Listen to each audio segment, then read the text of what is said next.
Dans le système nerveux, l'information circule dans des cellules spécialisées, les neurones, sous la forme d'un signal électrique dénommé potentiel d'action. Les neurones sont connectés par des synapses qui comportent un espace appelé fente synaptique. L'arrivée d'un potentiel d'action libère dans celle-ci des messagers chimiques stockés dans le neurone présynaptique, ce sont les neurotransmetteurs. Ces derniers vont se lier à un récepteur sur le neurone postsynaptique. L'activation des récepteurs permet l'ouverture de canaux et le passage d'ions, ou déclenche la formation de molécules appelées seconds messagers. Suite à cette action, le neurone postsynaptique va être soit activé, le potentiel d'action poursuit alors sa route, soit être inhibé, signant l'arrêt de la transmission. C'est à cette étape que les substances psychoactives comme le THC agissent et modifient la transmission de l'information. Dans les synapses, le delta 9-tétrahydrocannabinol, ou THC, la principale molécule psychoactive du cannabis, agit sur les récepteurs des endocannabinoïdes, dont il existe deux types, CB1 et CB2. L'activation du récepteur CB1 est responsable des effets psychotropes du THC. Il est présent dans de nombreux organes, du tube digestif aux muscles, mais c'est dans le cerveau qu'on en trouve le plus. Il y est l'un des récepteurs les plus abondants, particulièrement concentré dans les zones de la motricité, de la coordination et de la mémoire de travail. Le récepteur CB2, lui, est surtout présent sur les cellules du système immunitaire.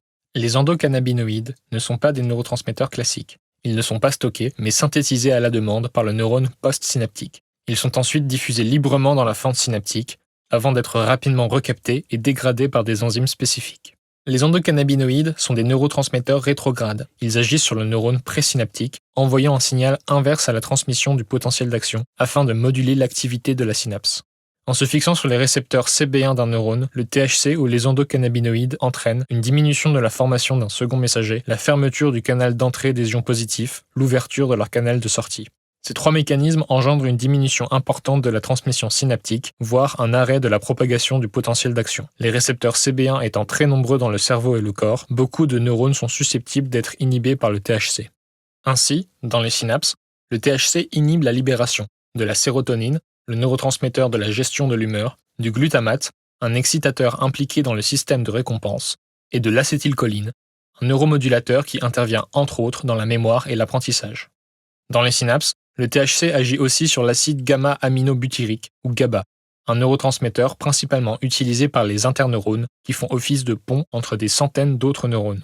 La fonction principale des neurones à GABA est l'inhibition des neurones auxquels ils sont connectés. En inhibant les neurones à GABA, le THC entraîne alors une activation des neurones en aval. Dans les synapses, le THC agit ainsi indirectement sur la dopamine, le neurotransmetteur du désir, de l'envie. Il empêche le GABA de jouer son rôle inhibiteur dans le système de récompense, entraînant une augmentation de libération de dopamine dans ces zones, qui explique les effets addictifs modérés mais réels du THC. Le THC exerce le même effet que les endocannabinoïdes.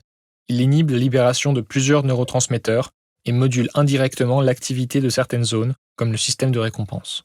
Cependant, le THC reste plus longtemps fixé sur les récepteurs que les endocannabinoïdes, activant les récepteurs CB1 du cerveau et du corps au-delà de leur rôle modulateur habituel.